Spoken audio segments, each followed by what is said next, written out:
I'm your host, Doreen Steenland, and today I'd like to welcome our guest, Barb Minemier. I want to start with this question because I think it's very interesting that you did not start out in the health field. Mm-mm.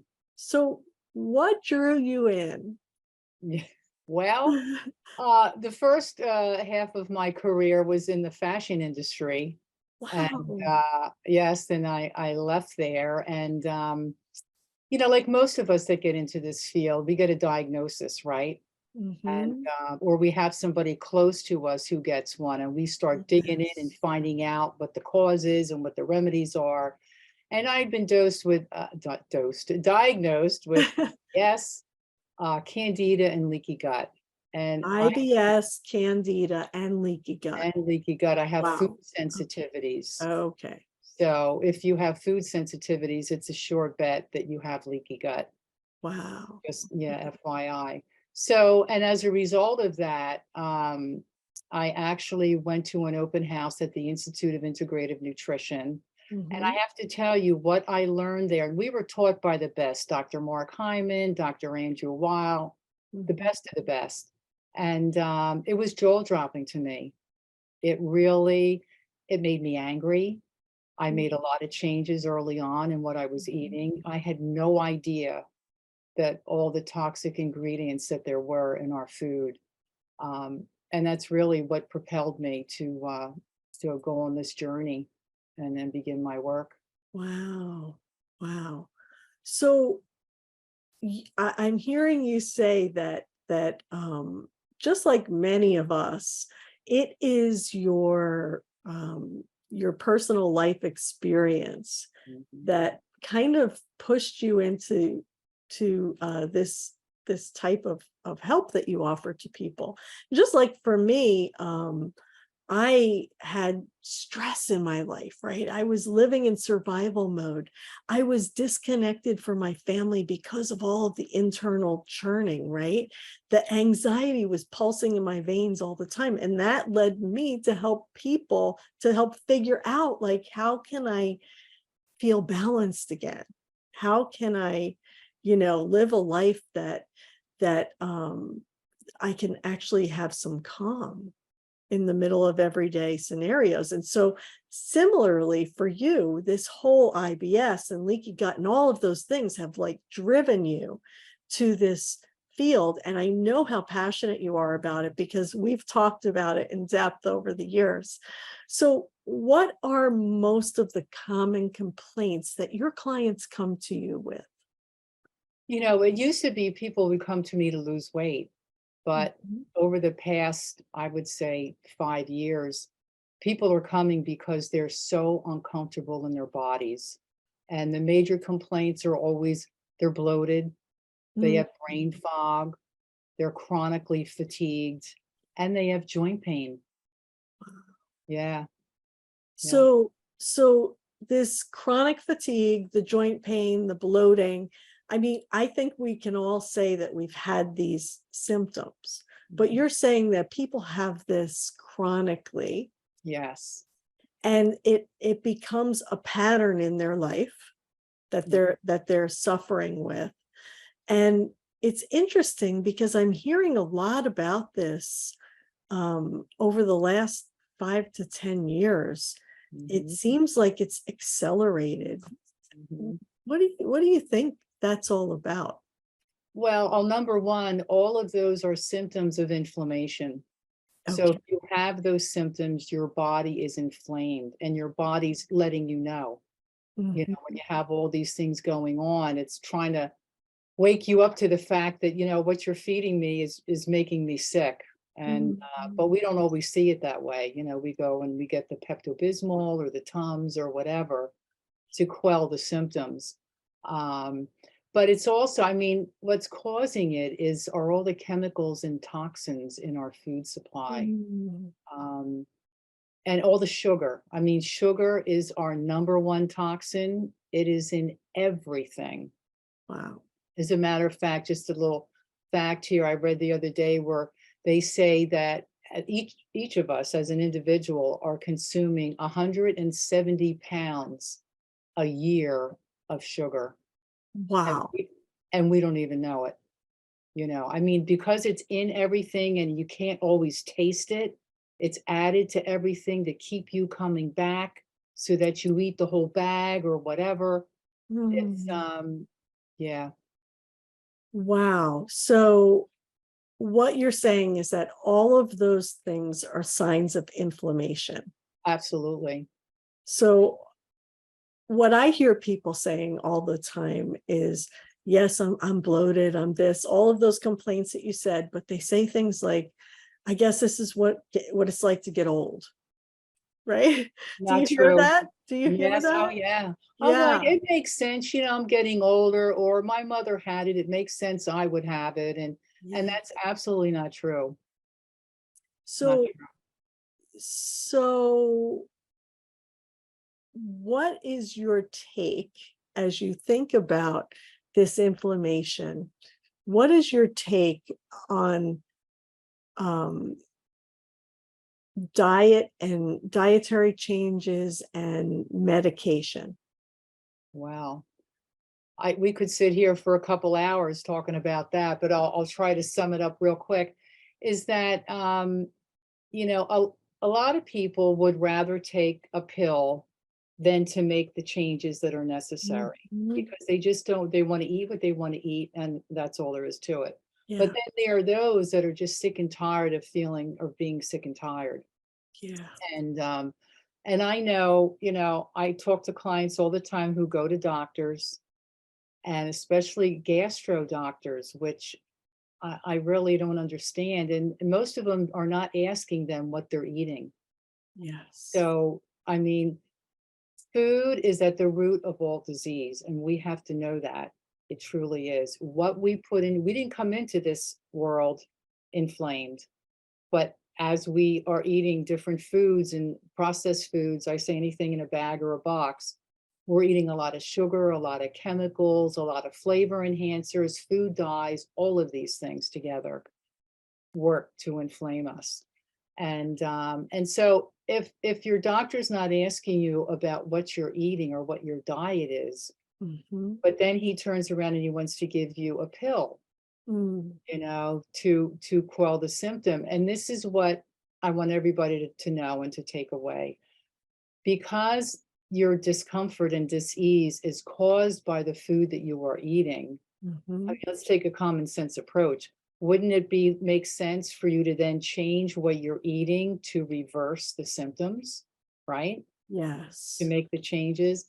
And some people are not even told about that.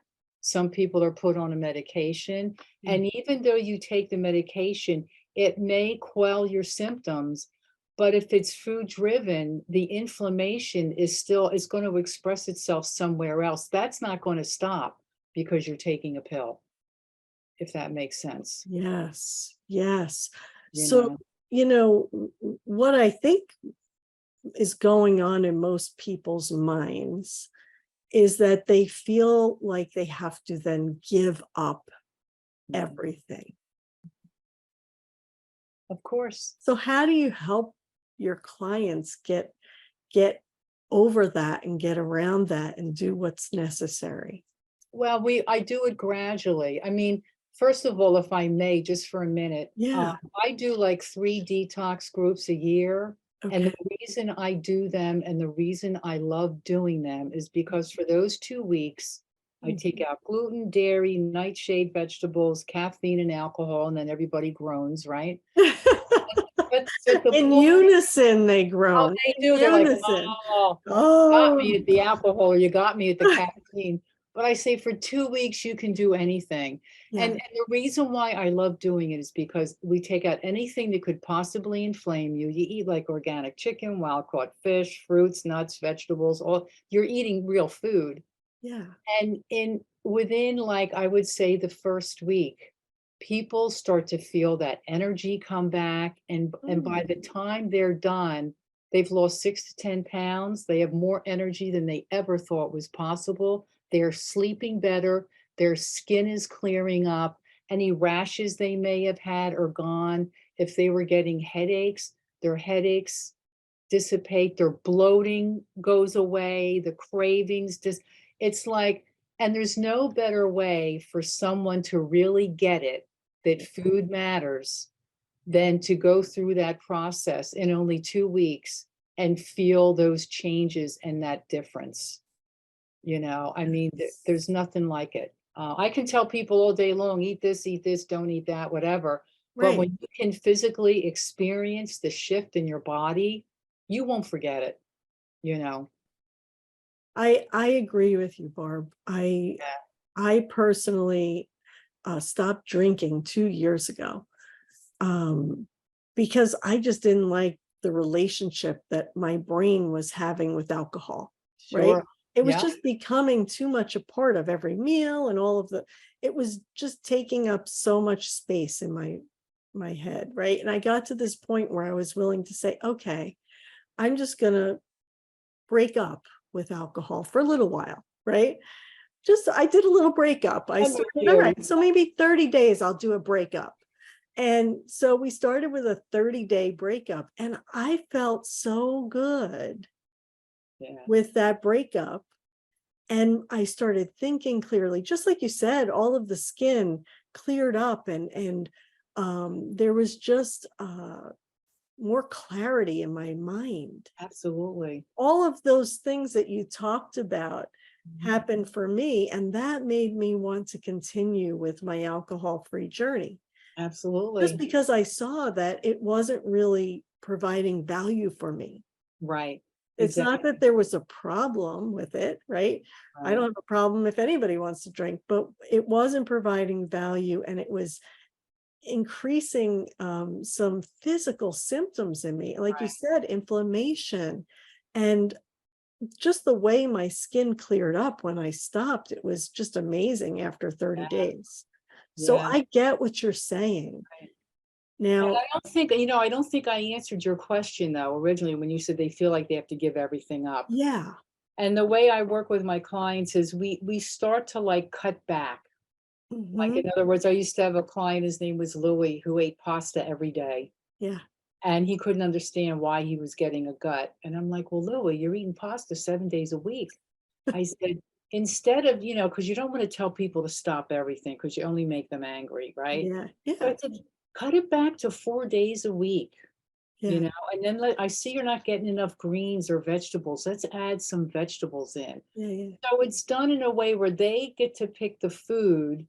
I give them a parameter of or a category of like, whole foods kind of things, but they Yes. want to eat legumes or different things, fish, chicken, whatever, it's okay.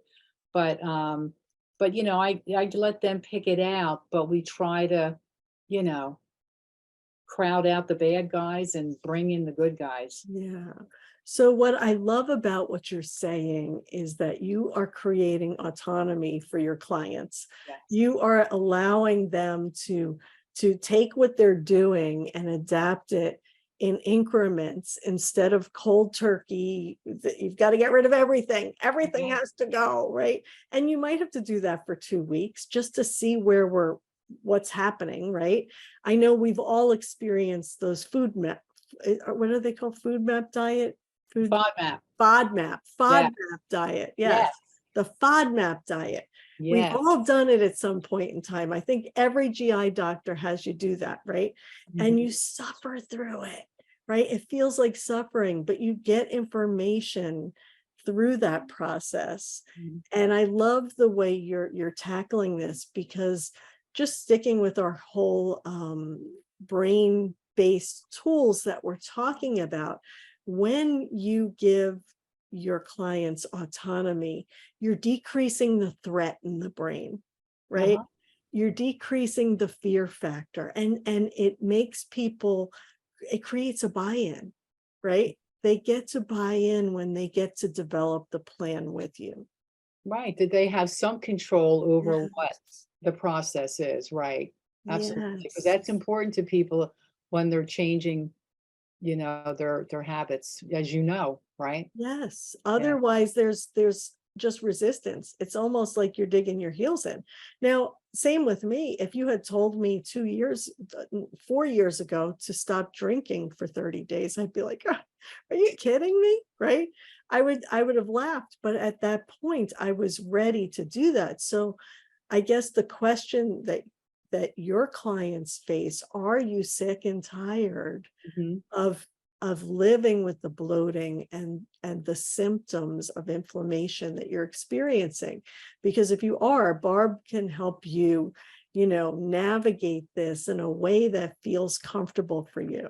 Exactly, exactly. Yeah. They really I mean, people wanna do it all the time, and sometimes it takes I've worked with people, like, we've done 3 cycles together because Mhm. they do it, and then they feel so good. I call it the hokey pokey, that they, "Oh, well, I can go back to eating this, and I can go back to eating that," Yeah. and sometimes they can and sometimes they can't, and then they're off, and Yeah. then they come back, but I have a couple people in my group now that are just killing it. They are really showing up, doing everything that's required of them, eating the right food. It makes me proud. I tell you, it makes me smile. That's Yeah. great. That must be so fulfilling, Oh, really, it to help is. people get rid of that inflammation that just drags us down and causes all of those other symptoms. Yeah. Another point I want to bring up with that inflammation is that is your body sending you messages. Mhm. And Absolutely. to tag on the theme of what we've been experiencing when we talk about stress, when we talk about all of the other things that we've talked about in this summit, is that we are too our minds are too active, and we need to pause and slow down and listen to what our body is trying to tell us. Yeah. We need to listen to what's going on inside. So we pay so much attention on all the things that are happening outside of us when our body is sending us all kinds of messages and alarms that we keep stuffing down. Just Mm, push that aside, right? And we're focusing outward. When if we could just pause and listen to those messages that your body's sending you. Look, I didn't used to have pain when I woke up and got out of bed, right? Now I have pain. What's up with that? yeah. That's a message. That's an alarm. Yeah, it could be like too much sugar, maybe it's gluten, but Yeah. there's a reason for it. It just doesn't happen. Yeah. Yeah. So good. Yeah. So your tagline is so interesting. Your tagline is count chemicals, not calories. And Mhm. so can you elaborate on that a little bit and tell our viewers what that all means? Sure, sure. Well, you know what? When people buy things at the store, they go right to that nutrition label that says how many calories, how much fat. They may look at the sugar, they may not. And those are the things that they're looking at. And Guilty as charged. yeah, right. Well, I used to too, Yeah. but we really need to go down to look at the ingredient list that's Um, on the pack. Well, hopefully, we shouldn't eat anything in a package, any package or a box, a bag or a box. I'm like, okay. "Ah, it's processed." But anyway, you have to look at the ingredients Okay. because therein, the devil lies in the details, as they say. Mhm. And there's a lot of like I mentioned before, there's food dyes, there's emulsifiers, so things will blend better. There's things on there to extend the shelf life of these products. And there's sugar every which way. Sometimes they put it in different names too. Corn solids, corn syrup, brown rice syrup. Mm. It's all sugar no matter how you cut it. And we really need to pay. I mean, the ingredients do matter because it's these ingredients and all the chemicals. There's flavor enhancers put into our food too, so that we Mm. keep coming back. Companies pay billions of dollars to these labs to mixture these flavorings so that it gets that part in your brain that gets turned on, and Mhm. you want it and you want more. And it's true, they know that they're addicting us to these certain flavorings, and Yes. that they know it, but they're out to make a profit. And we have to be the one to be our own best advocate and do the research, which actually my handout, is that how I Yes. would refer to it? Yeah. I give that away because those are the sites, my go-tos. These are the people that I know that I have vetted. They're trusted resources. If I want to keep abreast of what's going on with our food, how much glyphosate is in certain products. There's one guy that has tested several products. You opt in on his site and you Mhm. can download his handout for that. The Wow. environmental working group, the Clean 15, the Dirty Dozen. They're great resources, and I encourage people to sign up for their emails Yeah. because they give great, and Dr. Mark Hyman, he's my favorite doc of all time. Okay. Um, because, unless you have, honestly, unless you have an issue or you've been diagnosed and you have to clean up your act, you wouldn't even look for this stuff. You wouldn't, like, we don't know what we don't know until we get something, and then we have to figure it out, you Yeah. know. Um, and hopefully you'll figure out the more holistic way than the medication way, because all of this can be reversed by changing what you eat.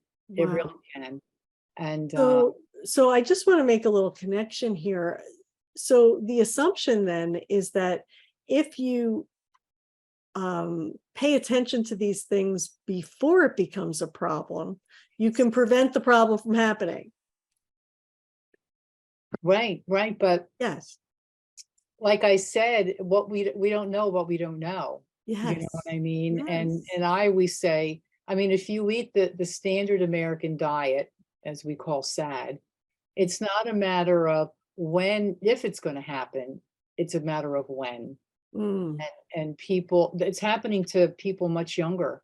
I've had people 22 come to me with 2 autoimmune diseases, a 26-year-old with acid reflux and Barrett's esophagus. And you can't even, I mean, and it goes on, but that's very common yes. today. In the 20s, they're getting this. Wow. And that's inflammation already there. And yeah, Wow. Wow. so Wow. yeah, it's really Well, this has been super informative.